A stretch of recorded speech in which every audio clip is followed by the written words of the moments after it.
Welcome. It's time to gather around the Patanjali Yoga Sutra campfire again and dive into the next section of the Yoga Sutras, the Vrttis.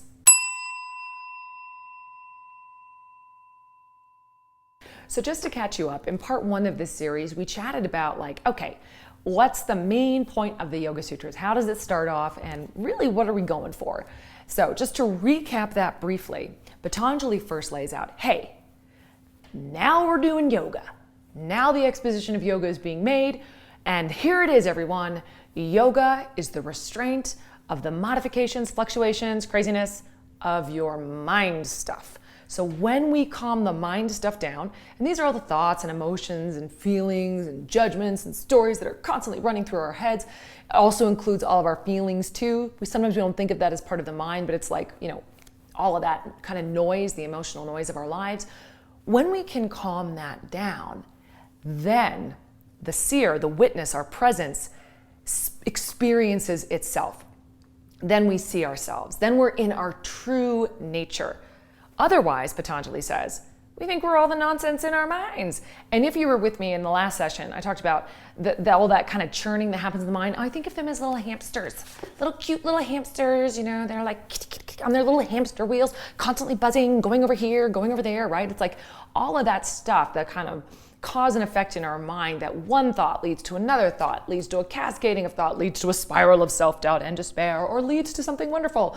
But all of that noise is actually just kind of gets in the way.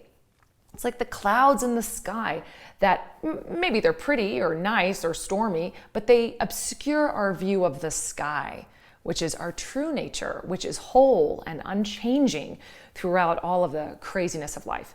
And yoga, the point of yoga, is to be in the sky. Okay. So now, in this part, we're going to talk about what the Vrttis are, because you may be going okay, Patanjali, thanks for laying out that yoga is the restraint of the fluctuations of the mind stuff, because then I experience my true nature. But what the heck are those fluctuations? Well, just you wait, everybody, because that's what he's going to lay out next. There are 5 kinds of Vrttis, and they can either be painful or painless. All right. So there are 5 different kinds of mental modifications, and some texts translate this, I think, as helpful or unhelpful, but they can either be, nice or bad, basically. So, and what I love about that statement too is that Patanjali isn't saying, hey, everybody, go for the good thoughts all the time. He's just saying hey, these churnings, they can either be painful or painless. And here's what they are, folks. So the 5 Vrttis are right knowledge, misconception, verbal delusion, sleep, and memory. So here we go, the 5 Vrttis.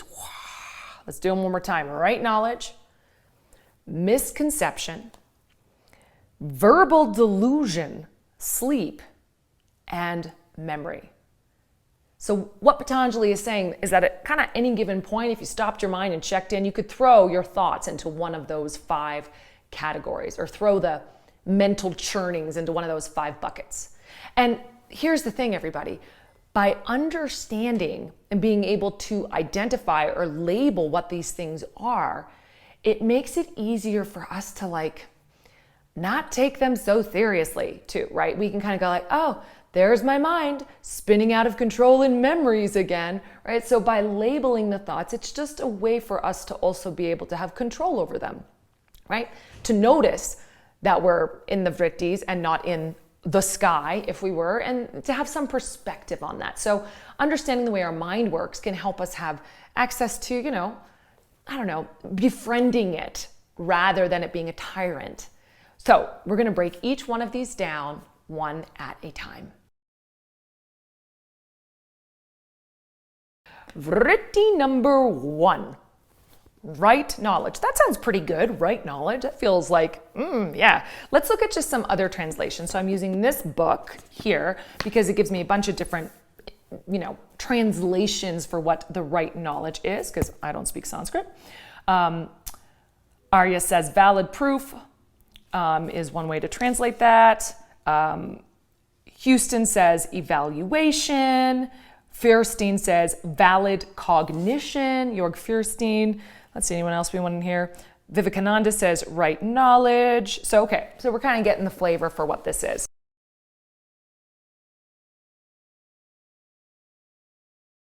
So right knowledge means that it's kind of like what's in my head and the outside world are the same. So how do I know that? So Patanjali is saying you can do it through, right, direct perception. So that means that I have my senses, right? So the yogis knew this, and this is something that we sometimes forget, actually. We have 5 senses, and we're taking in information all the time through our senses, aren't we? So, sight, smell, taste, blah, blah, blah, blah, right? We're taking all of that information in. And if I'm perceiving something directly in the moment with my senses, like I'm looking over here and I'm saying, there is a candle, it is lit. How do I know that's true? Because I see it. So we're saying like, if I'm directly observing this myself, then I have good faith, I can be confident that it is true. That's how I know it is right knowledge. What are some other ways we might know something is true? Well, inference, okay? So if it walks like a duck, looks like a duck, and sounds like a duck, it's a duck, is kind of the idea. So here's a good story. Okay, if there's a fire at Macy's, let's say there's a fire going on downtown or whatever, if I see the fire myself, I see it directly with my senses, I can know it's true. Now, if I hear ambulances and see smoke and people are shouting, then I can probably infer. I can make the leap that even though I'm not seeing it directly, I can pretty much know that that's true.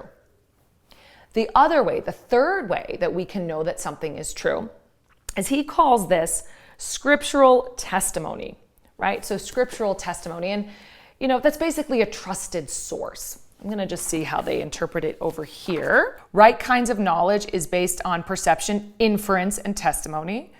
Direct perception, inference, and competent evidence constitute right knowledge. Direct perception, inference, and spiritual testimony. And here's another one. Perception, inference, and testimony or verbal communication from others who have knowledge. So basically it's like someone who you trust, right? If my best friend runs down the street and says to me like, hey, there's a fire over there at Macy's, I'm going to trust that that's true. Now keep in mind, this is a world before Facebook, newspapers, newscasting, video, or things being particularly written down. So the way that you did receive an understanding of truth was often through verbal communication, right? So I just want to mention that here. If you're like, why, right? It's because people would tell other people things, and that's how you would find out information. Okay, so let's just backtrack and summarize.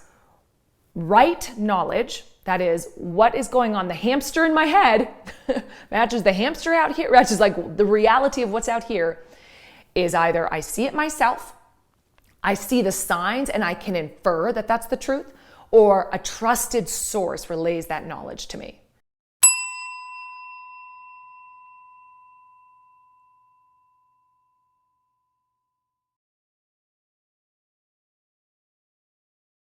Vritti number 2. Vritti number 2 is misconception. That's how Sri Swami Satchidananda translates it. So we can think of this as like a false appearance, right? So it's when there's something outside in the world that I am taking in, but I don't see it accurately. Okay, so misperception. So here's a classic story to illuminate this. A man is walking back to his village at night. It's dark, it's scary. Okay. He sees a snake by the side of the road. He runs to the village. He's like, oh my gosh, there's a huge, massive snake. We gotta go get it. The whole village comes back and they bring a torch, right? So they can see, and they hold it and they see it's a rope. So that's an example of misconception or misperception, is when our senses take in information and yet we interpret it in a way that actually is not congruent with what's going on outside. These guys, this happens all the time, doesn't it? Okay. So when we bring light to the situation, that is, light is a representative of, greater knowledge, illumination, then we can see that we were mistaken, right? But otherwise we'd be walking around thinking that that rope was a snake. Another example, say that I am, walking down the street and I see my boyfriend hug somebody and like, squeeze her and stuff like that, and I interpret that in the wrong way. I interpret that as something that's, romantic, and hey, it's his long lost cousin. Okay. There's a misperception that's happening there. But we can even see something and like, when you wave at someone, you're like, hey, Janet, hey, what you doing? And then it turns out that's not Janet at all, right? That's an example of our mind taking in information, but interpreting it incorrectly. Okay. And Patanjali is not saying like, hey, this is a terrible thing. He's just saying, here's how your mind works. You can have the right perception, or hey, here's misperception, right? So this is what can be happening in our heads. So one thing that I think that is kind of important about this is just so that we can be aware when we look at these different hamsters, these different Vrttis, is just to be aware of the possibility of misperception, right? So oftentimes we walk around in the world assuming that what we think is going on is what's actually going on. And this particular sutra is an invitation to recognize that even with the best sensory information, we can misinterpret things, right? We can create a vision in our mind that is actually not matching what's out there in the world.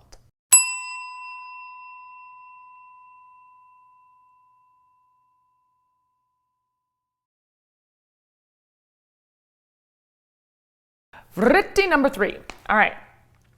I love this one. Verbal delusion.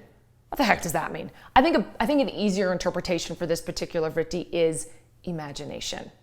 And we're all familiar with that one. So, okay, let's read what this says. So an image that arises on hearing mere words without reality as its basis is verbal delusion. Imagination. Elephant. Tiger. Pink Panther. Okay, so probably when I said those things, something popped into your head that isn't actually based in reality, but is just based on my words. Okay, this is such an important one for us to recognize because, one, everybody has a different elephant in their head, right? So nobody's little thought bubbles here are going to be the same. So everyone's got a different idea.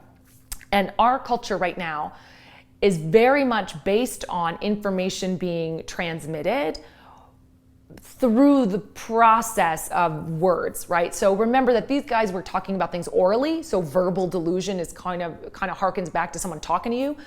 But we do a lot of things that are written, right? So, creating, the World Wide Web, right? And stories that are there, whether it's news or about different things. These are all written. This is all kind of written stuff. And it creates a reality unto itself. Now that's really useful. It's great that humans are able to do this and communicate and have these different ideas. That's awesome. Like without imagination, we wouldn't be able to envision new worlds or invent new things. So imagination is super important for us. But as yogis, it's also good for us to know when we're in the box of imagination and when we're in the box of, say, right knowledge, right? So since so much information is transmitted through words, which are kind of an imaginative experience rather than direct perception these days, it's good for us just to know, right? Hey, is this a trusted source or could there be a little bit of imagination going on here? So this is also why gossip, for example, is so powerful and can be dangerous. It's like if I say, oh, Patsy, oh my gosh, she's, she's such a slut, or whatever I'm doing. Through my words, I create a kind of reality, right? I am creating this vritti. And so I really like this one because it's also an invocation for us to be aware of our communication and be aware that our communication can create these hamsters in other people's heads. And once you create a hamster about, oh, she's, right, then that hamster is alive and well in people's mental processes. So I think this one is a really powerful for us, to notice. To notice when we are both taking in things that have an element of imagination or us conceiving things, and to notice when we're putting that stuff out there. We are creating ourselves by what we're putting out there in the world, and so we can be aware and try to align ourselves with integrity to being kind of in the truthy part of that, right? So far, So far in our journey, we have vritti number 1, which is right conception or right knowledge. That's when what's in my head matches reality. Great. 2, we have what's in my head does not match reality. There's a kind of a misperception there, right? And these are both based in reality. This is both based on, something I'm seeing out here. I'm taking it in through my senses, but I'm either getting it right or I'm kind of not getting it right, okay? Now, third one, we are venturing away from reality into imagination. And this is when, based on like a word or a thought, I'm creating an image in my head that's not related to what's actually in front of my senses and I'm taking in that moment, right? So that's a different thing. Woo, imagination.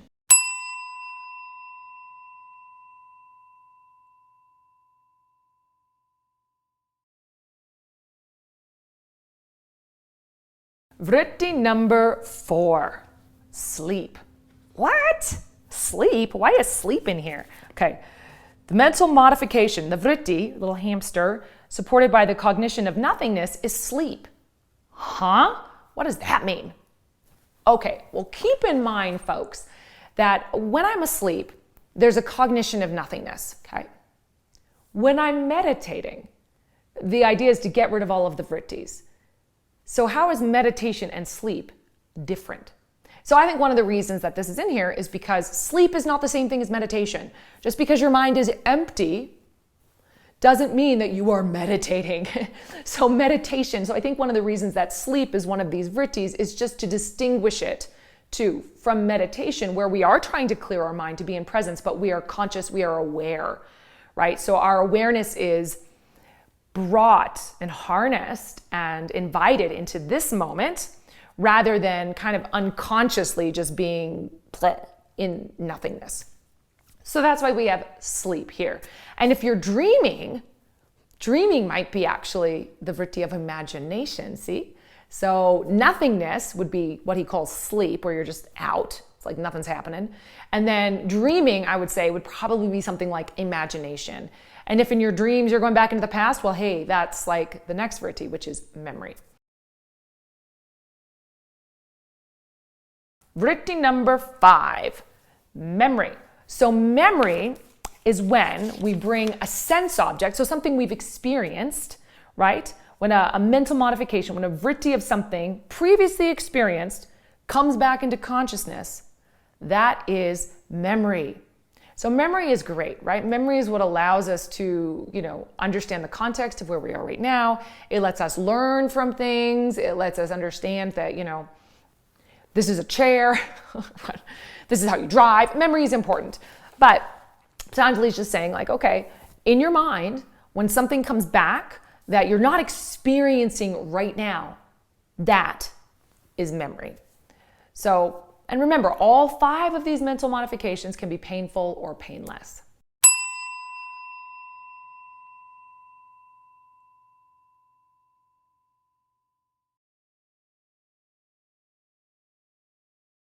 So let's put it all together. What does this all mean?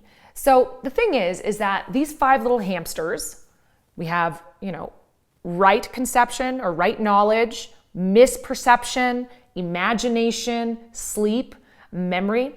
All of these things, maybe except for sleep, are all kind of like, they happen all at the same time, right? So I might be, sitting here, thinking about something. I see somebody walking down the street who looks like my ex-boyfriend. I have a memory then of like when I was with my ex-boyfriend. Oh, and then I fantasize about a new world with a new boyfriend. And all of this is kind of happening all at the same time. So all of these vrittis are kind of, all these little hamsters sort of playing together in your head and kind of tag teaming each other all of the time.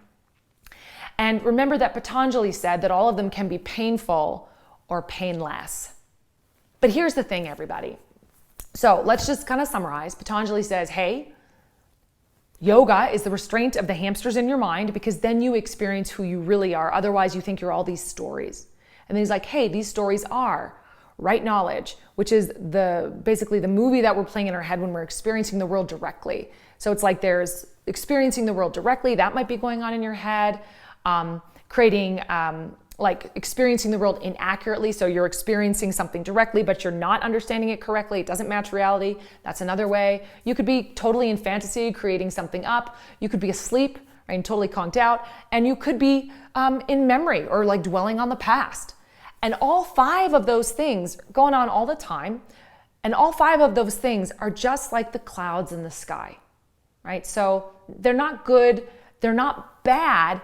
They can be painful or painless, but all of them need to be calmed down. We need to give the hamsters a nap, right? Let the hamsters have a little nap time, sit, meditate, let the mind, the screen of your awareness, be settled of those hamsters. And in that moment, you are going to experience who you really are. You'll touch into your own presence and see yourself, which is the witness that lies behind all of those hamster thoughts, right? And that's yoga. So by understanding, here's the thing, by understanding what these 5 are, you're in a better position to notice when they're going on. So we can say to ourselves, oh my gosh, there my imagination goes again, right? And it's not bad. We just want to know that we're not meditating. When we're doing that, we're caught up in that particular hamster wheel, which is fine. Or to be like, oh my gosh, I'm fantasizing on the future, whatever it is, and to notice which vritti maybe comes up a lot for us. Do we tend to be, creating stories? Do we tend to be in the past? Notice what's going on in your mind. And if you have a series of thoughts coming up, maybe taking you down the yellow brick road, right? It's, can we pause that, take a breath, come back to an open space, right, of awareness, and settle back into ourselves. So that becomes a touch point rather than getting pulled in the narrative of all the stories that can constantly be going on in our head.